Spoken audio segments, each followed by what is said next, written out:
So what does a Frenchman that's been living in the United Kingdom for 14 years have to say with an American accent? Is that I have a terrible sense of humor. Everybody understands that French people don't have a sense of humor. It's generally very dark and negative. Americans have a bit of a slapstick comedy style. Eddie Murphy, in your face, a little bit of an insult. And then the English, sarcastic, where everything is read between the lines. Yeah. So if you see me laughing, I made a joke. If you don't understand it, I won't be surprised, but be politically correct, be a little bit British, and laugh along with me. So my name is Ivan. There's a whole story behind why I'm called Ivan with a Russian last name. I have a very traditional and old grandmother that wanted all the sons in the family to be called Jean. And Jean in Russian is Ivan, and that was the compromise that my mother could negotiate with the grandmother. I'm the managing director of House of Kaizen. House of Kaizen is the product of a very bad marketing decision. House of Kaizen is the fusion of 3 digital businesses. House of Kaizen, what I'd like to call House of Kaizen 1.0, which was the original conversion business dedicated at only conversion optimization about 5 years ago. My business partners and I also ran a digital acquisition business called WebLiquid, and we also had another digital business in the United States called NetX.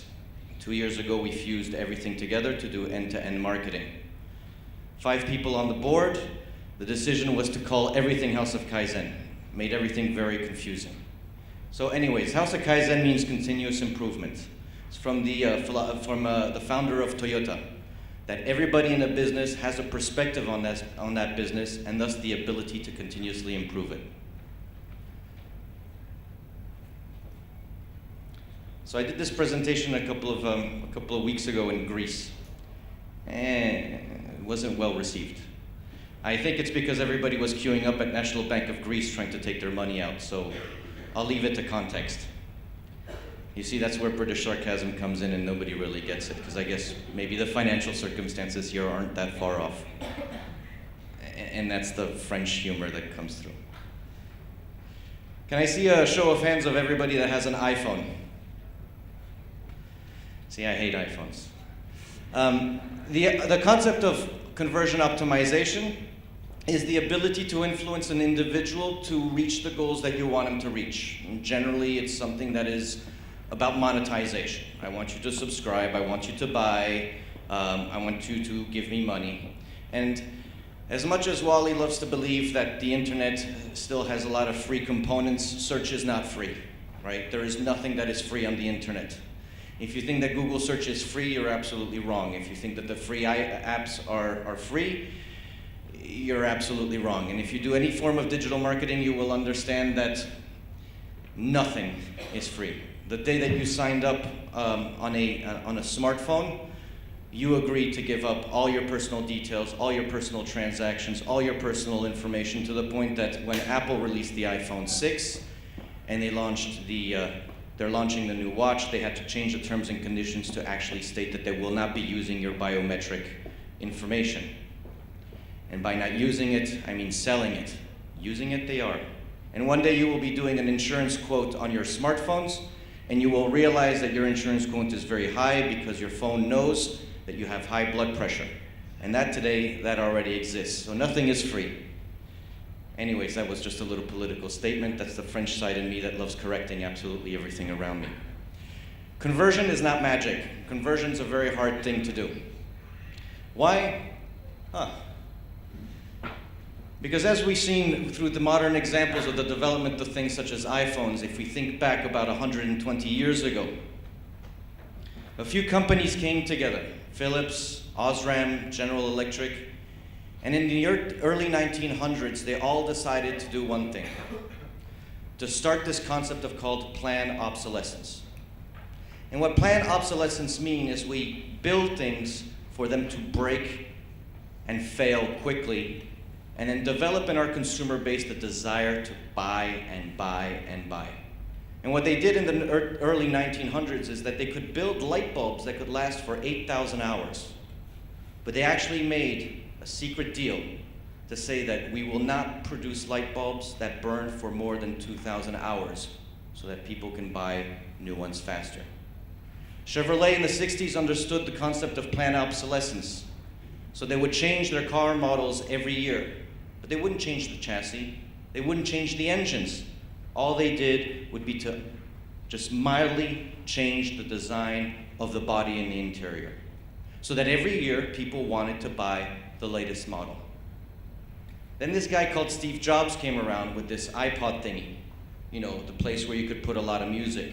And it was one of the first devices that you could not change the battery. And the batteries were programmed, and I do use the word programmed, to run on 500 cycles.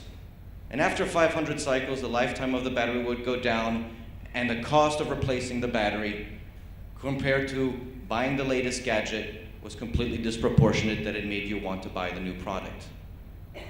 Now, people queue up to buy the iPhone 6, an incredibly convenient phone that when put in your back pocket will take the curve of your buttocks. Very smart design, or lack of there. But somehow hundreds of people around the world will queue to buy an iPhone, and when asked, why did you drop your phone now that you just bought it? First person that bought the iPhone in New York on television dropped it. Nobody can actually explain the key features that make them get rid of their iPhone 5 to buy the new iPhone 6. And that's the world that we live in now, a world of totally planned obsolescence. And this translates to online and the way that our brains work. Now we want the easy solutions. I don't want to work for it. I don't want to have to think for it. I want the fast pill. I want the blue pill, the one that gives me the solutions immediately. I don't want to work hard. I want things to be very simple. So the world today is full of all these blog posts and online courses and educational environments where you say, what?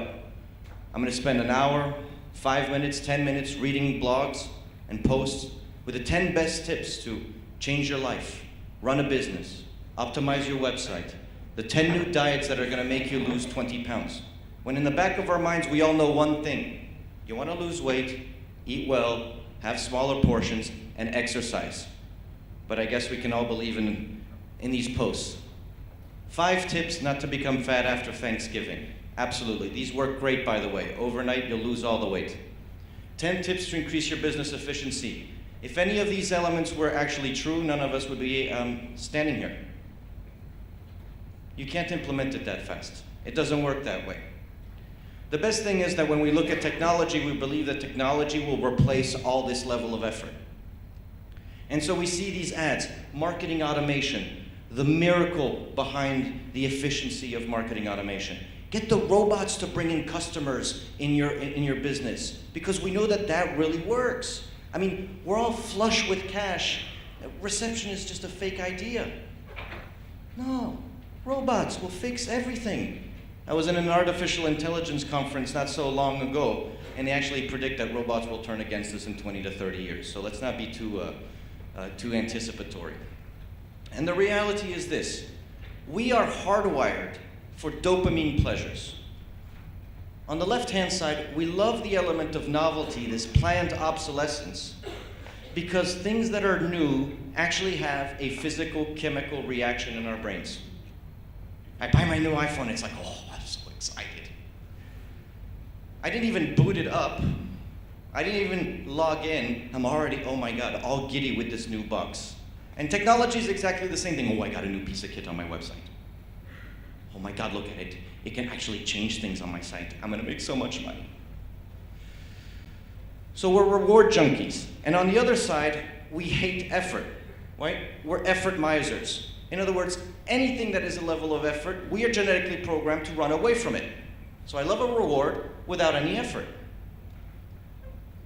And then we have how our businesses are organized. Traditional businesses are insanely siloed, right?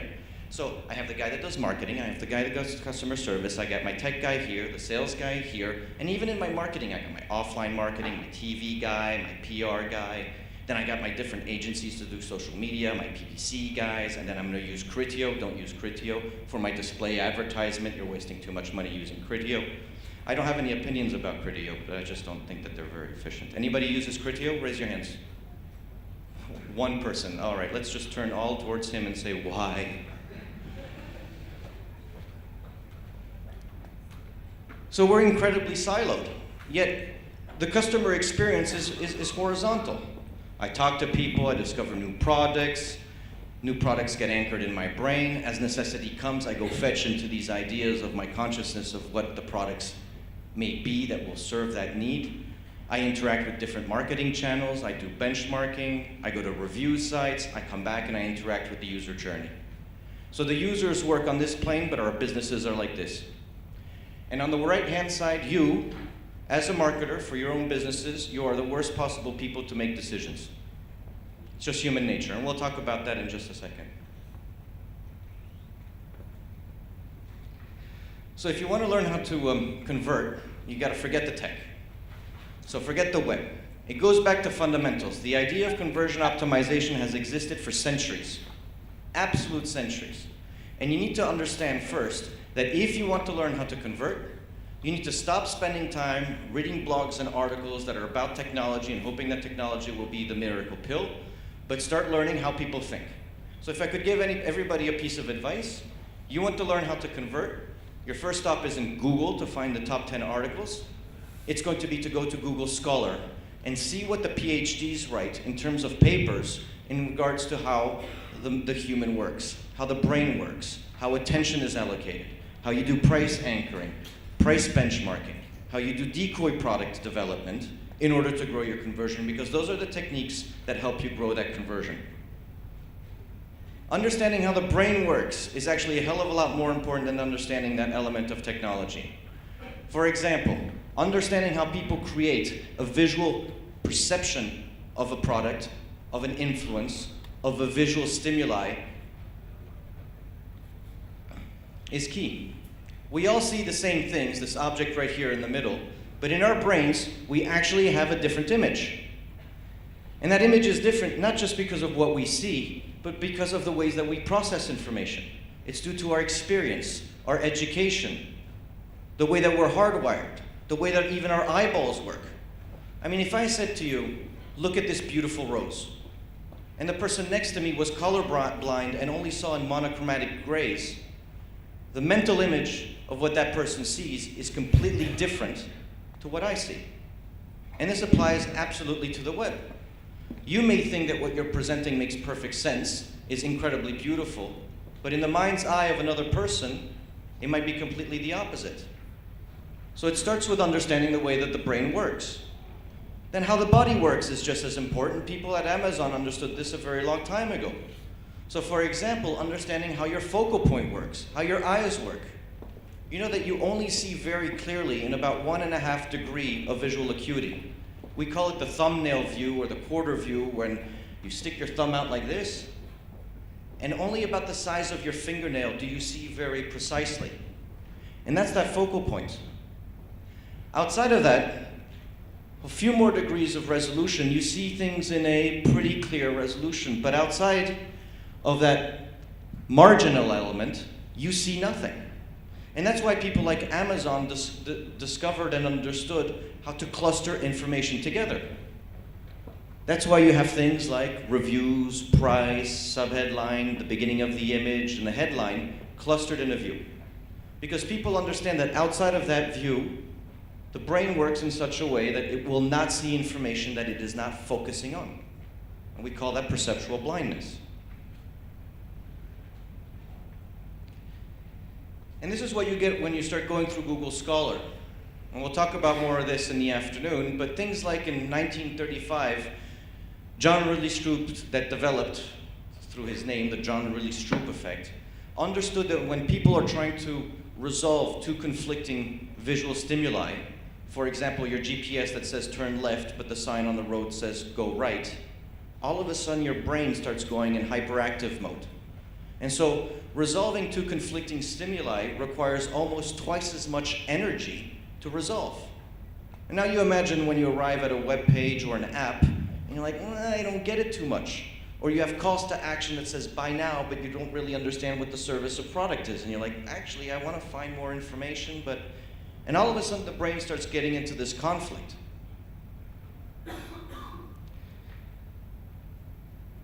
So it goes back to the earlier point. You got to understand human beings. And because you guys actually know your businesses so well, there's this actual fourth effect, which is the curse of knowledge. The analogy that I always use about this curse of knowledge is that if I walk into my apartment and the lights are out, if I have to find the fuse box to switch on the lights again, I can navigate my apartment in the dark very easily, find my way to the fuse box, and switch the lights back on. I know my business by heart. Unfortunately, our visitors, if I took a random visitor off the street and brought him to my house, and I said, you know what, the lights are out. Can you please find the fuse box? This poor visitor would walk through the apartment, bump into everything, break half of the things in my apartment, never find the fuse box, and never switch the lights back on. And that's where the curse of knowledge comes in. You know your business by heart. You can close your eyes and look at your website and immediately know where to click and how to find products. And you never get into the understanding of what it is not to know. And yet, that's the psyche that new visitors that you're trying to acquire and convert are thinking.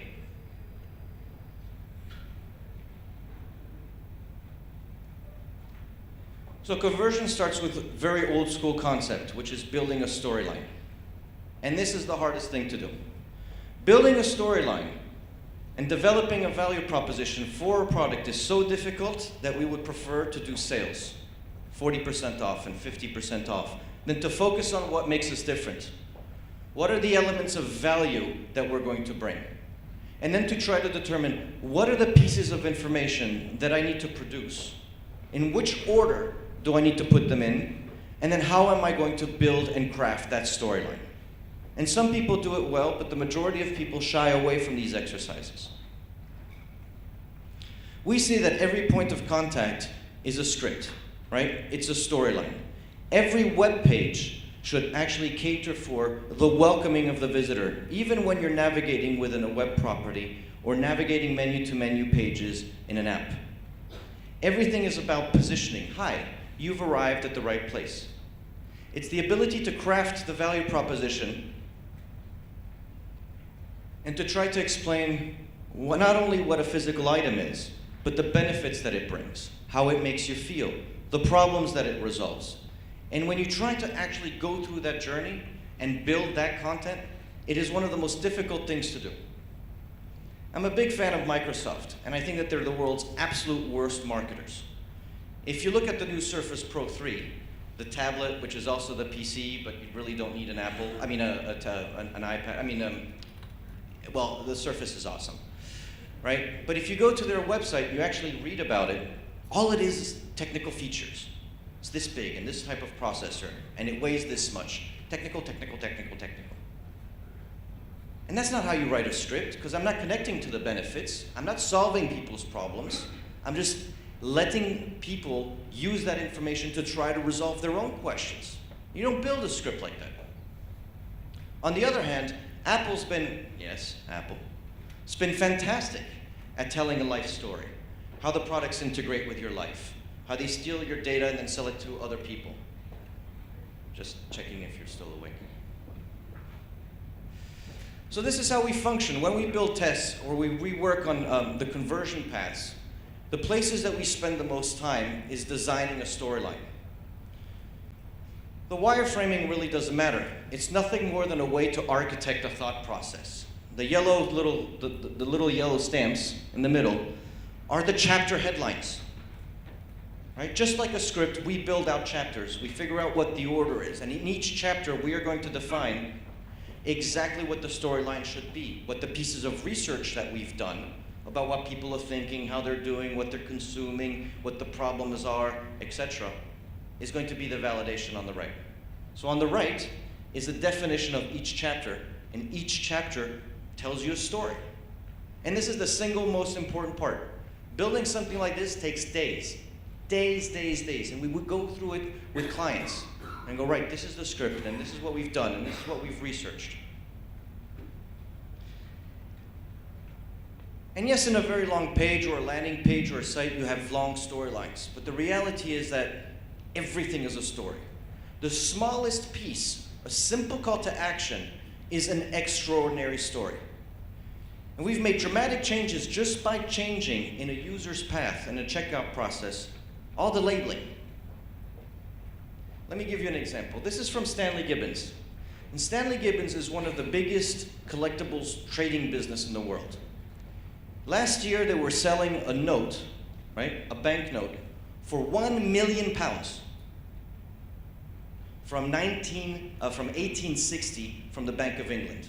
And it was going on their website for £540,000 at the cart. I'll have two. So I really don't know how the conversion of a £540,000 note works. But at the end of the day, if we look at the module right here on the right, and we ran this test for any product that was over 50 pounds.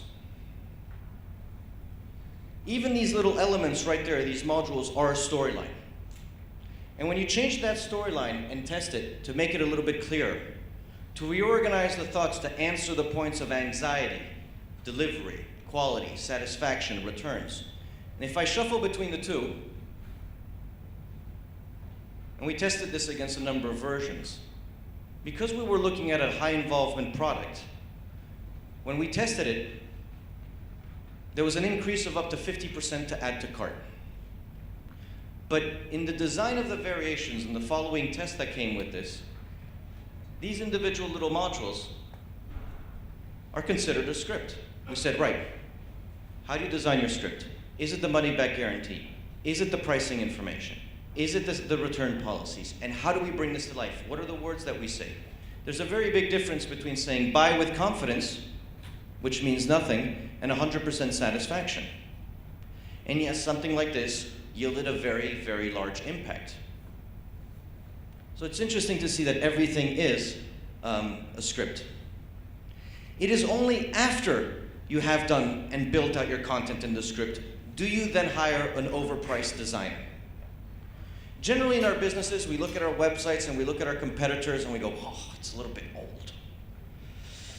It's been 2 years, we haven't done something fresh. And again, we know our websites far too much, because a first-time visitor doesn't matter when the site was designed, right? But it's us. It's getting a little bit old. And look at our competitors. They have this flashy thing that goes from left to right, up to bottom, and then there's the things that appear like that in a modern WordPress template, and we like the parallax effect of the images, and oh, I need a new website. And the first reaction is what? Let's redesign. Oh, yeah. So let's take all the shit content that we had before, the crappy storylines, and our absolute inability to explain what our products are and the problems that it resolves, and let's just put a little bit more lipstick on that beautiful pig of ours. And that's the element of design and the design approach that we generally take today. The reality is that once you've carved out a fantastic element of content, the ability to manage eye flow through that storyline is where design comes in. And the role of design is incredibly important. The role of design is to take that beautiful script of ours that we have on the left and figure out the visual design way to carry the eyes through it. Because you can manage the way eyes go through a storyline. When you watch a movie, you don't have a choice but to start from the beginning of the movie and go to the end of the movie. I don't know a lot of people that go online watching a movie and just skip randomly to pieces across the movie. We have a lot of conventions, and these conventions are when I read a newspaper article or when I read a book, I start from the first page, going to the last page, top of the page to bottom of the page, left to right from the sentences. But I don't have these conventions online. It's where the element of design kicks in. Design is there for me to try to guide you as best as possible, because I understand how your brain works, and I understand how your eyes work, and I understand how attention gets managed to guide you as best as I can through a storyline. I don't want to show you price right now until I've made sure that I've gotten you through the value proposition. The whole strategy of when do I introduce price is one of the hardest to do online. I want you to be guided through the value so that when I present price, you go, shit, that's it? But when I introduce price too early, you go, oh my God, I have to pay $100. For what? Yet it's exactly the same thing. The order has changed. And the ability to manage eye flow is fairly simple, yet incredibly complicated to execute. Everybody sees the red dot? Very easy to see. There's a red dot, right? No. You're almost British. I was like, oh, this meal was, how was your meal, sir? Oh, this meal was fantastic. Thank you very much. Walk out of the restaurant, it was absolute shite, right? So does everybody see the red dot? Yeah. Just like a Pollock painting, this painting is worth probably a couple of $1 million. But it's very easy to get your eye to go see that red dot. But as we build our sites out, we start adding a lot of dots. And this is like in French, le petit poussé, right? You leave the breadcrumbs and I can guide you down a page. Unfortunately, as marketers, the one thing we absolutely despise is white space. Oh my God, look, empty real estate. White space is fantastic to guide eye flow. But unfortunately, as marketers, white space is just an opportunity to pile on more shit. Because when we put our business hats on, we believe that the more options I give you, the more I have a chance to get you to click on something. The reality is completely the opposite. So the idea of visual flow management is to be able to give and use things like hierarchy and size and position to manage the eye flow through a script. The ability to take you to the salient points and move you down a page and around a page and below the fold, the magical fold. Doesn't exist anymore, by the way. And get you all the way to that call to action. And you can manipulate eye flow. For example, even in the imagery, it probably took you a second or two to see the word direction in the top right of this image. But how fast are you going to see it when I actually make you look at it? You can throw visual attention. You can control it. And it is surprising, one, how difficult it is, but when done right, I can guide you exactly through the key salient points that your brain will pick up. And that's where visual design comes in. So once you've actually spent a lot of effort building out this script, building it into visual design is actually incredibly efficient because you know exactly what you want to say. So the amount of money that you have to spend on that designer is reduced by 40, 50, 60, 70%. And it doesn't mean that the script is actually not the prettiest, that the designer doesn't know exactly what he needs to do. And this is what a little bit the design interpretation can look like. And follows exactly the script that you saw before. The design exercise took less than a day and a half. The script took 3 or 4 days. When people put design in front, this is an example, I love good examples. Put design in, and you don't think about the script, the ability to position a visitor when he arrives at a web page, to tell him a story, to get him to take a call to action, you end up with something like this. This is a home page of a website, and it says, your future revenue is visiting your website right now. Then I should leave this website and go back to my website and check it out. And the call to action story says, do something about it. Well, I'm going to leave your website and I'm going to go check out my website right now. It's not about design, it's about what you say and how you carry that storyline. And even after scrolling down the entire page, the only little module that I found of any interest was the one on the lower right that says, would you like a cocktail? Because after this web experience, I'd like to have a drink, thank you very much.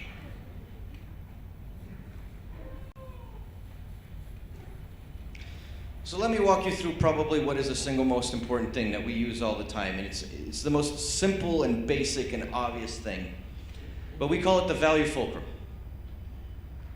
In order to get a person to even stay an incremental second on a page, let alone to take an action, to add to cart, to buy something, to go through a checkout process, to register, to sign up,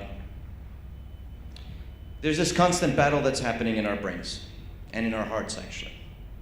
It's this constant to and fro between what we call perceived value and perceived effort. If the perceived value is smaller than the perceived effort to do something, then I quit the experience. On the right-hand side in the perceived efforts, we have the things that we call anxiety. And the elements of anxiety are threefold, and we never think about all of them. But the first one is the elements that will make me doubt the product. When you design a storyline about your product, explaining your product and its benefits and how it makes your life better, if you don't really work on it hard enough, and if it's not well explained, people go, I sort of get it. And that's why people like Apple and Sony, and they actually build very, very long web pages that explain and take you through a very, very long storyline. Why the Sony X3 Compact is actually the world's best phone. right? Twice the resolution, twice the memory, waterproof. Do that with your iPhone. The second component of anxiety is the doubt of the brand, right? 1 + 1. Great phone. Absolutely right. Innovative features. Who the hell are they? And that's why even though Samsung has a $360 million marketing budget for their Galaxy 5, you'll still buy it because of the brand as opposed to the brand that you've never heard of. Or the brands like Huawei, Chinese, that make great phones, but you wouldn't touch it with a 10-foot pole because it's Chinese, even though most of your other phones are Chinese anyways. But the third component of anxiety is the doubt on the delivery. Right? So number one, we have the doubt of the product, the doubt of the brand, and the doubt of the physical delivery.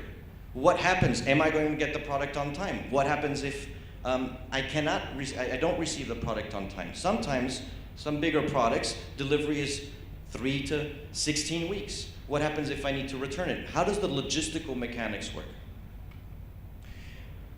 Next component are the elements of friction, anything that gets in the way of the user journey. But we love this. Just hire somebody that works on the UX side, the user experience side, and he says, well, you gotta move the buttons and build your forms like this. But it's all the components that get in the way. In other words, things that prevent me from moving on to the next step. The very second that I start thinking of what I need to do as opposed to the content, then you know that you're hitting a frictional element. On the other side of the value fulcrum, we have motivation. And motivation we can't affect too much. We can only protect it or enhance it. But generally people come to a place with an element of motivation, just browsing, checking what I might do on my next holidays, or I'm looking around for another pair of shoes that I probably won't wear and leave in a cardboard box in my bedroom. On the positive side of the perceived value, then we have incentive. And incentive is something that we do all the time. We try to compensate the lack of value proposition with incentive. And we understand what incentive is. Incentive is going to be that little extra that's going to get you over the conversion line.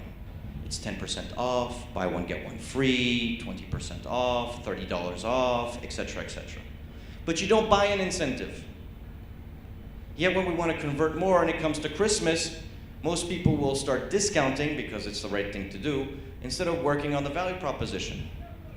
So who saw the latest sales campaign this Christmas in the United States for the iPhone 6?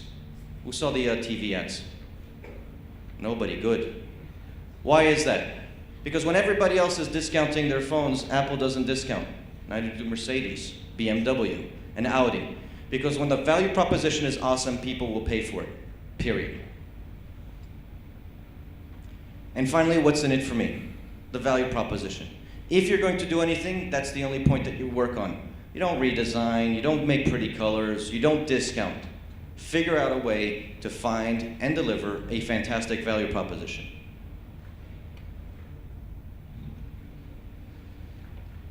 Finally, we get to the part where people understand what conversion optimization is. Testing. The technicalities of split testing and A/B testing and multivariate testing. And actually all of that is nothing but an element of validation. If you've designed and changes that are good, then you're just going to test them. I just want a little bit of incremental and numerical validation that I didn't go crazy with my own personal opinions. If I'm talking too quickly, you can do like a... And what testing allows you to do from a technical perspective is to show and benchmark the control or the original page on the left versus changes on that page on the right, and track it to a very large number of conversion goals, including the final e-commerce goals, and understand and measure what the impact of change was. From a technical perspective, it allows you to transform the page on the left to the page on the right.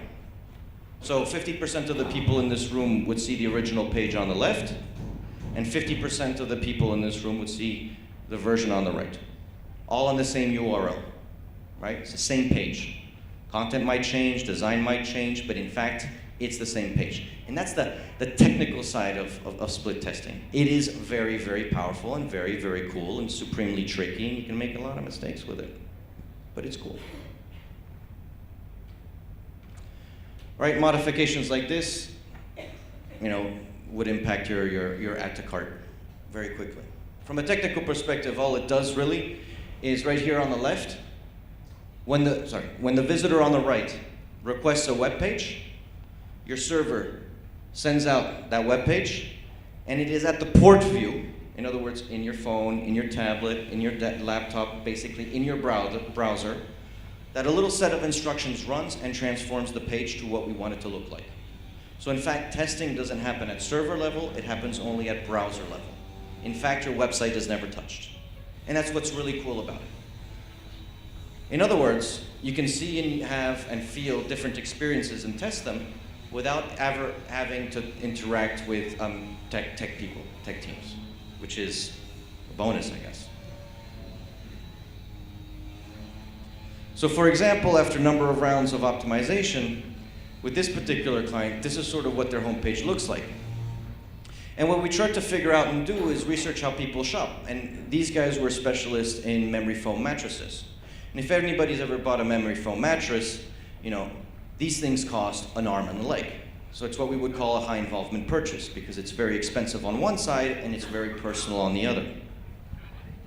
The whole point of optimization is developing a retail framework to better sell to customers. And actually what we discovered through the research process is that visitors didn't buy for themselves, they would buy for others. 60% of visitors to this website would buy for their wives and their husbands and their children. And then they would buy according to 5 main ailments. I would snore. I have neck pains, lumbar pains, back pains, lower back pains, and vertebrae would crack. So after doing the research and understanding what visitors were thinking, we started figuring out how to build that retail story and tested it against the homepage to actually end up linking the products to the ailments.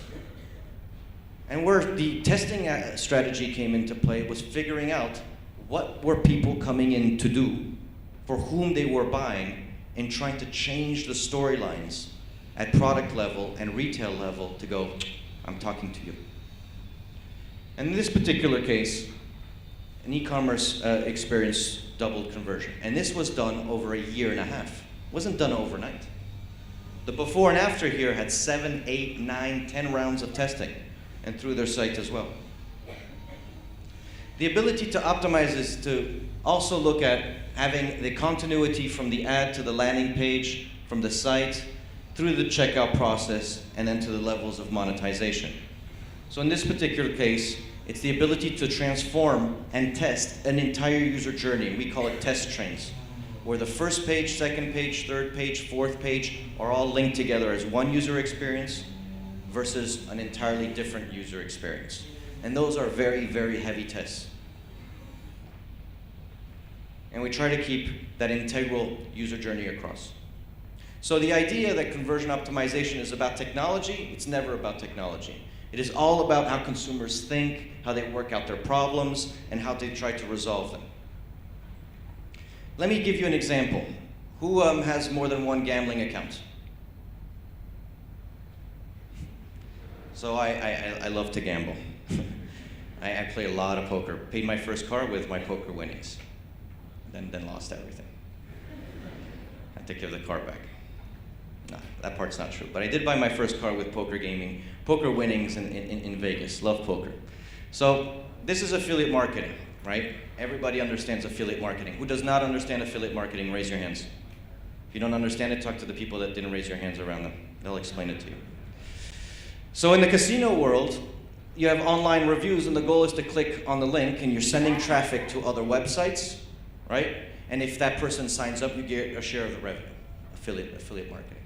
And so the whole goal is to give reviews of these different websites, Betfair, Big, Mr. Green, Gala, etc. And I attract visitors, and I want these visitors to click on the calls to action and to go sign up. Well, everything's a storyline. So let's take the example of Mr. Green here. Mr. Green, you're trying to get the visitor to click on the call to action, and let me read what it says at the top. A relatively new site is highly entertaining and engaging. Now think about this for a second. This is the value proposition. Yeah, it's sort of fun. Yeah, you sort of get engaged. I mean, yeah, great value proposition right there, my friend. Mixed games from Microgaming, Net Entertainment, Betsoft, and IGT. Those 4 names are technical development companies that actually code the physical games. Nobody knows who they are. Nobody gives a damn, actually. But that's a great value proposition. So, next time you buy a car, it's very important that you know that it's got Bosch spark plugs, because you're going to buy that car because it's got very interesting components to it. And of course, that's going to get me to click on the call to action. How about if we redesigned a little bit the approach to building a storyline? In this particular case, we're going to take the approach that is a very factual.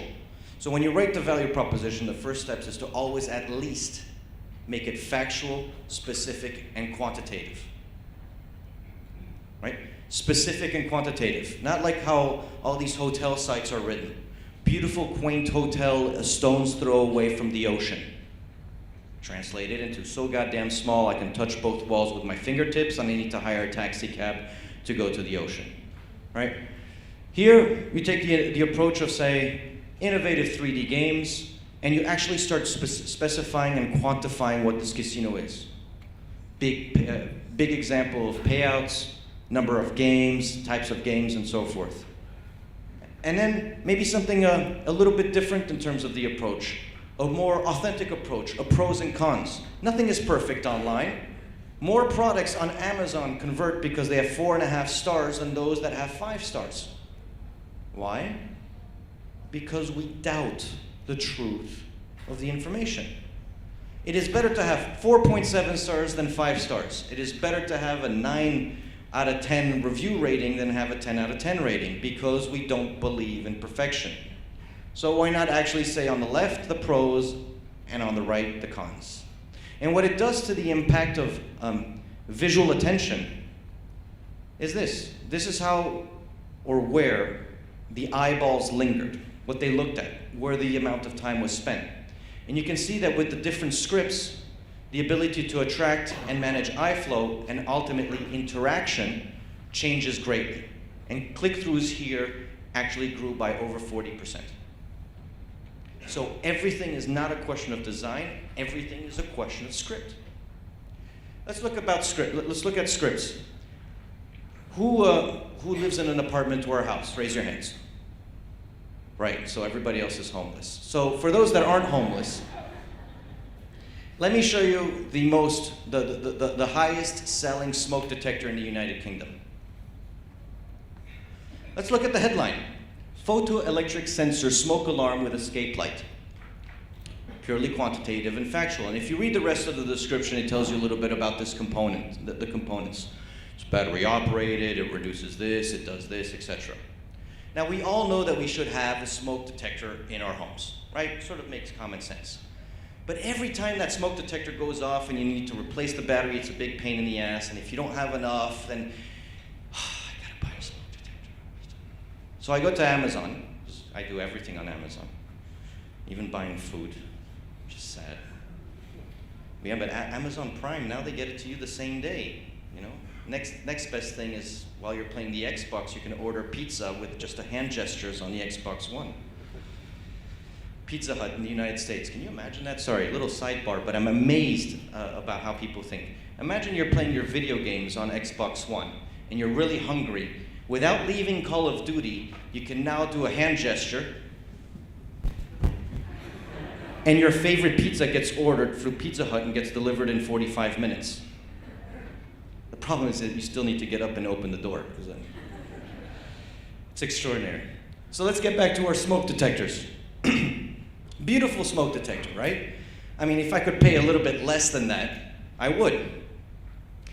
Then a bunch of ex-designers left Apple and said, you know what? We are going to develop Nest. And Nest is a very sophisticated pile of crap that doesn't really work. But it looks good. This is a smoke detector. It's got an amazing storyline. When I walk through the hallways, a little blue light lights up. And when your house is on fire, it sends you a little call on your phone and says, boom, your living room's on fire. If you're sleeping, you're not going to hear that. If you're traveling, you're going to start crying. Boom, your house is on fire. Shit. Not again. Told my wife not to smoke in the bed. But this is actually carving out the beautiful storyline. And when you end up putting these two side by side, one costs $18.17, and it's on sale, and then the Nest costs $99. The reviews of the one on the left are virtually 4.8, 4.9. Very good reviews on Amazon. Do you know what the reviews for Nest are? 3.5 stars. But the storyline is so good. People are buying it left, right, and center because it's just so cool. And having a smoke detector goes boom, everything's okay today. It's really worth the $99. And the difference about great design, but of course a great storyline supported by great design, is that everybody's still buying the ones on the left, but the guys that started Nest a couple of years ago now sold to Google for $3.2 billion. So how much is a very good storyline worth? $3.2 billion. There you go. So if there wasn't any proof that developing a good storyline is key, I think that makes a good case. Finally, the whole idea of technology, once you understand how to craft a message and how to talk to people, is that big data is there together with technology to allow you to deliver more and more specific messages to individuals. That's what technology is there. It's a vector, it's a tool. But if you don't know how to talk to people in English or in French or in Spanish, in the languages with the words that they understand to help their own problems, then there's really no point. Finally, I'm going to leave you with this quote, ironically from Xbox and Xbox Live. And this is from the vice president that says, Vice President of Xbox Entertainment, it starts with great content. All these interactive features and these technologies, well, there are people that want it, but first they want to engage, provided that content resonates with them. They want to be more involved with the storytelling. She uses the words storytelling. So technology at this point will enable them to engage even more so. Technology is an enabler. If you don't know what to do with your tools, if you just bought a Porsche and haven't passed your driver's lessons, there is no point. So whenever you go to these web congresses, just think about the two sides of the equation. When you look at amazing technology, and technology is amazing, I am perhaps the single biggest geek you will ever see. Started building computers 20 years ago and trying to clone Macs. Then I got rid of all my Macs. But that said, I love technology. But if you don't know how you're going to use it, it's pretty pointless. There you go. Thanks for putting up with me.